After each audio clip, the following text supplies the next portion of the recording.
Hello বন্ধুরা, লিট্রো technical YouTube চ্যানেলে নতুন আরেকটি ভিডিওতে আপনাদের সবাইকে স্বাগত। বন্ধুরা, আপনারা সবাই কেমন আছেন? আশা করি আপনারা সবাই ভালো আছেন এবং সুস্থ আছেন। বন্ধুরা, এই ভিডিওতে যে সার্কিট ডায়াগ্রাম নিয়ে আলোচনা করব সেই সার্কিটটি আপনারা থাম্বনেল দেখে নিশ্চয়ই বুঝতে পেরেছেন। বন্ধুরা, এই ভিডিওতে আউজা 80 ওয়াট থেকে 120 ওয়াটে ড্রাইভার বোর্ডের সার্কিট ডায়াগ্রাম নিয়ে ডিটেলসে আলোচনা করব। বন্ধুরা, এই সার্কিট ডায়াগ্রামের ভিডিওটি নিয়ে আসার একটাই কারণ হলো যারা নতুন কাজ শিখছেন বা আপনারা এইসব অ্যাম্পলিফায়ারের রিপেয়ারিং খুব সহজে করতে পারেন, সেই কারণে এই সার্কিট ডায়াগ্রামের ভিডিও নিয়ে আসা। বন্ধুরা, এই ভিডিওর মধ্যে সার্কিট ডায়াগ্রাম তৈরি করার সঙ্গে সঙ্গে সার্কিটের কোন জায়গায় কত ভোল্টেজ থাকে এবং এই সার্কিটের বায়াস ভোল্টেজ কিভাবে বাড়ানো কমানো করতে হয় সেই সব বিষয়গুলি ডিটেলসে ভিডিওর মধ্যে আলোচনা করব। এর ফলে আপনাদের এই সব অ্যাম্পলিফায়ার রিপেয়ারিং করতে খুব সহজ এবং সরল হবে। সেই কারণে বন্ধুরা, ভিডিওটি আপনারা মনোযোগ দিয়ে দেখবেন, স্কিপ করে ভিডিওটি দেখবেন না। যদি স্কিপ করে ভিডিওটি দেখেন তাহলে ভিডিওর মধ্যে বলা এই সব গুরুত্বপূর্ণ বিষয়গুলি আপনারা মিস করে যাবেন। বন্ধুরা, ভিডিওর প্রথমে আমি এই সার্কিটের ড্রাইভার স্টেজ এবং বায়াস স্টেজ তৈরি করব এবং ভিডিওর শেষে আউটপুট স্টেজ তৈরি করে এই সার্কিটের ফুল কানেকশন করে দেখাবো। তাই বন্ধুরা, ভিডিওটি মনোযোগ দিয়ে শেষ পর্যন্ত ওয়াচ করবেন। বন্ধুরা, এবার আসবো এই আউজা 80 ওয়াট থেকে 120 ওয়াটের অ্যাম্পলিফায়ারের ড্রাইভার বোর্ডের সার্কিট ডায়াগ্রাম। বন্ধুরা, আমি এখানে প্রথমে ওপরে একটি পজিটিভ লাইন এবং নিচে একটি গ্রাউন্ড লাইন নিয়ে নিলাম। বন্ধুরা, এই অ্যাম্পলিফায়ারের ড্রাইভার বোর্ডটি ইনপুট স্টেজ থেকে তৈরি করব। বন্ধুরা, এই অ্যাম্পলিফায়ারের ইনপুট স্টেজটি দুটি BC 547 ট্রানজিস্টার দিয়ে তৈরি করা থাকে। তাই বন্ধুরা, আমি এখানে প্রথমে একটি BC 547 ট্রানজিস্টার নিয়ে নিলাম। বন্ধুরা, এরপর এই ট্রানজিস্টারের অ্যামিটারে 820 ওহমস রেজিস্টার দিয়ে গ্রাউন্ড সাপ্লাই দেওয়া থাকে এবং কালেক্টরে একটি 1.5K রেজিস্টার এবং আরেকটি 2.2K রেজিস্টারের মাধ্যমে পজিটিভ সাপ্লাইয়ের সঙ্গে যুক্ত করা থাকে। বন্ধুরা, এরপর এই ট্রানজিস্টারের বেসে আমরা ফিডব্যাক রেজিস্টার যুক্ত করব। ফিডব্যাক রেজিস্টার যুক্ত করার জন্য পজিটিভ সাপ্লাই থেকে একটি 180K রেজিস্টার দিয়ে এই ট্রানজিস্টারের বেসের সঙ্গে যুক্ত করা থাকে এবং আরেকটি 56K রেজিস্টার দিয়ে এই ট্রানজিস্টারের বেস থেকে গ্রাউন্ড লাইনের সঙ্গে এইভাবে যুক্ত করা থাকে।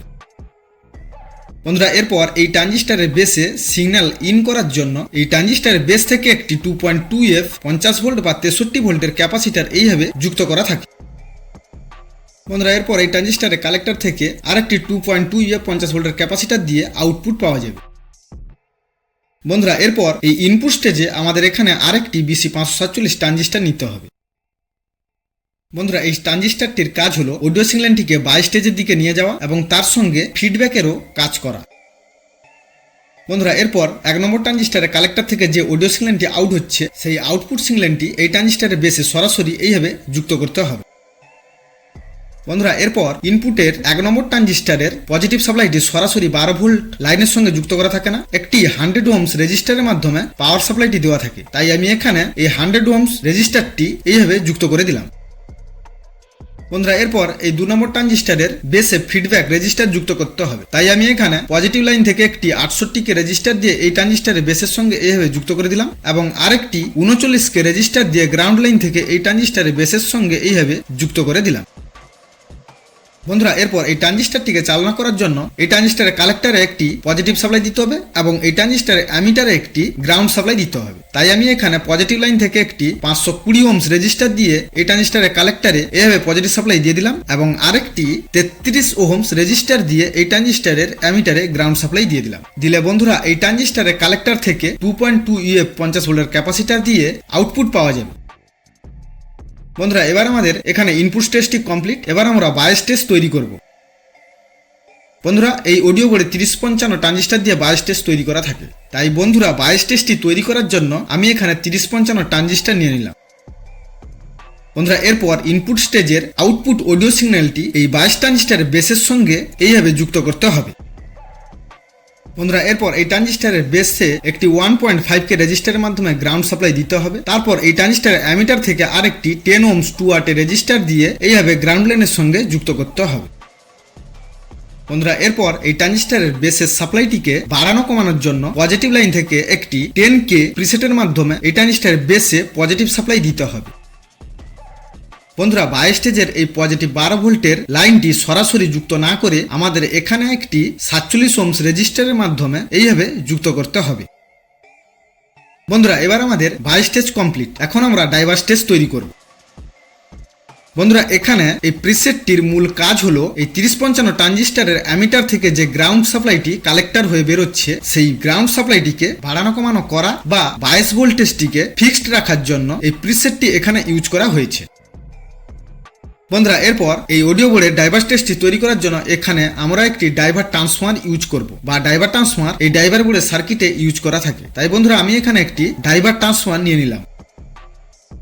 বন্ধুরা এই ডাইভার ট্রান্সফর্মারের প্রাইমারি কয়েলের একটি লেগ ডাইরেক্ট 12 ভোল্ট লাইনের সঙ্গে যুক্ত করা থাকে এবং আরেকটি লেগ এই 3055 ট্রানজিস্টরের কালেক্টরের সঙ্গে এইভাবে যুক্ত করা থাকে। বন্ধুরা এরপর আমরা এই ডাইভার ট্রান্সফর্মারের সেকেন্ডারি কয়েলটি তৈরি করব। বন্ধুরা এই ডাইভার ট্রান্সফর্মারের সেকেন্ডারি কয়েলে 3টি লিড থাকে। বন্ধুরা এবার এই ট্রান্সফর্মারের সেকেন্ডারি কয়েলের মাধ্যমে আউটপুট স্টেজকে ড্রাইভ করব। সেই কারণে এই সেকেন্ডারি কয়েলের মিডিল পিনে আমাদের এখানে একটি পজিটিভ এবং গ্রাউন্ড সাপ্লাইয়ের নেটওয়ার্ক তৈরি করতে হবে। বন্ধুরা এই নেটওয়ার্কটি তৈরি করার জন্য পজিটিভ 12 ভোল্টের লাইন থেকে একটি 160 ওহমস 3 ওয়াটের রেজিস্টার এবং গ্রাউন্ড লাইন থেকে একটি 4 ওহমস 3 ওয়াটের রেজিস্টার দিয়ে এইভাবে এই ডাইভার ট্রান্সফর্মারের সেকেন্ডারি কয়েলের মিডিল পিনে যুক্ত করতে হবে। বন্ধুরা এবার আমাদের এখানে ডাইভার স্টেজটি কমপ্লিট। এবার আমরা আউটপুট স্টেজ তৈরি করব। বন্ধুরা আউটপুট স্টেজ তৈরি করার জন্য আমরা এখানে দুটি 3055 ট্রানজিস্টর ইউজ করব। বন্ধুরা আপনারা এখানে 3055 বা 3773 বা 5200 ট্রানজিস্টর ইউজ করতে পারেন।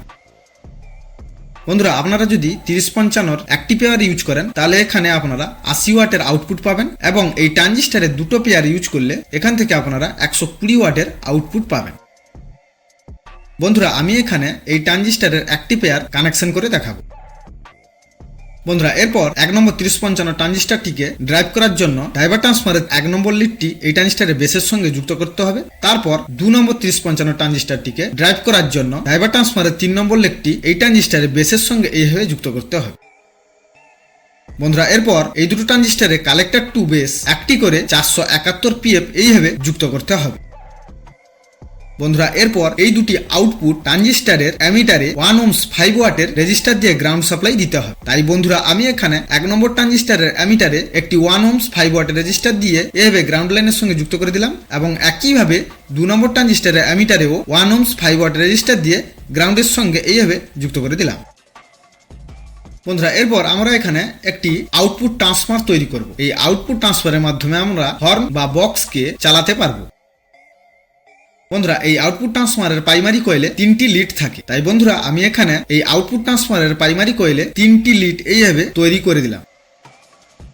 বন্ধুরা এরপর এই আউটপুট ট্রান্সফর্মারের প্রাইমারি কয়েলের 1 নম্বর লিডটি 1 নম্বর 3055 ট্রানজিস্টরের কালেক্টরের সঙ্গে এইভাবে যুক্ত করতে হবে। তারপর একইভাবে এই ট্রান্সফর্মারের প্রাইমারি কয়েলের 3 নম্বর লিডটি 2 নম্বর 3055 ট্রানজিস্টরের কালেক্টরের সঙ্গে এইভাবে যুক্ত করতে হবে। বন্ধুরা এরপর এই আউটপুট ট্রান্সফর্মারের প্রাইমারি কয়েলের মিডিল পিনে আমাদের এখানে পজিটিভ 12 ভোল্টের সাপ্লাই দিতে হবে, তা না হলে এই অডিও বোর্ডটি কোনো কাজ করবে না। বন্ধুরা এরপর এই আউটপুট ট্রান্সফর্মারের সেকেন্ডারি কয়েল তৈরি করব। বন্ধুরা এই ট্রান্সফর্মারের সেকেন্ডারি কয়েলের 1 নম্বর লিডটি হলো 8 ওহমস, 2 নম্বর লিডটি হলো 4 ওহমস এবং মাঝখানের দুটি লিড হলো কমন এবং ওপরের দুটি লিড হলো 70 ভোল্ট এবং 100 ভোল্ট। বন্ধুরা এরপর এই আউটপুট ট্রান্সফর্মারের সেকেন্ডারি কয়েলের এই দুটি কমন একসঙ্গে যুক্ত করে গ্রাউন্ড লাইনের সঙ্গে এইভাবে সরাসরি যুক্ত করতে হবে। বন্ধুরা এবার আমরা এই সার্কিটের ইনপুট স্টেজ থেকে আউটপুটে একটি ফিডব্যাক সিগন্যাল যুক্ত করব। ফিডব্যাক সিগন্যালটি যুক্ত করার জন্য ইনপুট স্টেজের 2 নম্বর ট্রানজিস্টরের অ্যামিটার থেকে একটি 22K রেজিস্টার এবং তার প্যারালালে আরেকটি 222 পিএফ এইভাবে যুক্ত করতে হবে। তারপর এই ফিডব্যাক লাইনটি সরাসরি আউটপুট ট্রান্সফর্মারের 8 ওহমস লিডের সঙ্গে এইভাবে যুক্ত করতে হবে, দিলে এই অডিও বোর্ডের সার্কিটটি সঠিকভাবে কাজ করবে। বন্ধুরা এই সার্কিটের আরেকটি বিষয় মিস্টেক হয়ে গেছে, সেটি হলো এই পজিটিভ লাইনে যেসব রেজিস্টারগুলি ইউজ করা হয়েছে এই রেজিস্টারের পরে আমাদের এখানে ভোল্টেজটিকে ফিল্টার করার জন্য একটি করে 220/25 ভোল্টের ক্যাপাসিটার ইউজ করতে হবে। তাই বন্ধুরা আমি এখানে এই দুটি ক্যাপাসিটার এইভাবে যুক্ত করে দিলাম। বন্ধুরা এখন আমাদের এই পুরো সার্কিট ডায়াগ্রামটি কমপ্লিট। বন্ধুরা আশা করি এই সার্কিট ডায়াগ্রামটি আপনারা খুব ভালোভাবে বুঝতে পেরেছেন। আর যদি বুঝতে না পারেন বা কোনো জায়গায় যদি অসুবিধা থাকে তাহলে আপনারা অবশ্যই কমেন্ট করে জানাবেন। আর ভিডিওটি যদি আপনাদের ভালো লেগে থাকে তাহলে ভিডিওটিকে বন্ধুদের মধ্যে শেয়ার করে দিবেন। বন্ধুরা আরেকটা বিষয় আপনাদের জানিয়ে দিই, আমি সপ্তাহে একদিন ছাড়া একদিন করে রাত 10:30টার সময় লাইভে আসি। বন্ধুরা, লাইভে আসার একটাই কারণ, চ্যানেলে যেসব সার্কিট ডায়াগ্রামের ভিডিও দেওয়া আছে এবং রিসেন্ট যেসব সার্কিট ডায়াগ্রামের ভিডিও চ্যানেলে দিয়ে থাকি, সেই সব সার্কিট ডায়াগ্রামের সম্বন্ধে লাইভে ডিটেলসে আরো ভালোভাবে আলোচনা করে থাকি। এবং তার সঙ্গে যেসব বন্ধুরা নতুন কাজ শিখছেন, তারা যখন কোনো সার্কিট ডায়াগ্রাম ডিজাইন করতে গিয়ে বা কোনো রকম সার্কিট রিপেয়ারিং করতে গিয়ে যেসব সমস্যায় পড়ে থাকেন, সেই সমস্যাগুলি লাইভে এসে কমেন্টের মাধ্যমে জানান, দিলে আমি সেই সব সমস্যাগুলির সমাধান করে থাকি। তাই বন্ধুরা, আপনাদের সবার কাছে আমার অনুরোধ রইল, আপনারা দয়া করে প্রত্যেকে লাইভে জয়েন করার চেষ্টা করবেন। বিশেষ করে যেসব বন্ধুরা নতুন কাজ শিখছেন, তারা অবশ্যই লাইভে জয়েন করবেন, দিলে আপনারা খুব তাড়াতাড়ি বা ভালোভাবে কাজ শিখতে পারবেন। বন্ধুরা, আশা করি এই ভিডিওটি আপনাদের ভালো লেগেছে।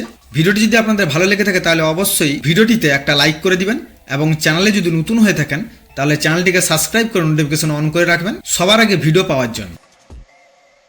বন্ধুরা, ভিডিওটি মনোযোগ দিয়ে প্রথম থেকে শেষ পর্যন্ত দেখার জন্য আপনাদের অসংখ্য ধন্যবাদ। দেখা হবে নেক্সট ভিডিওতে।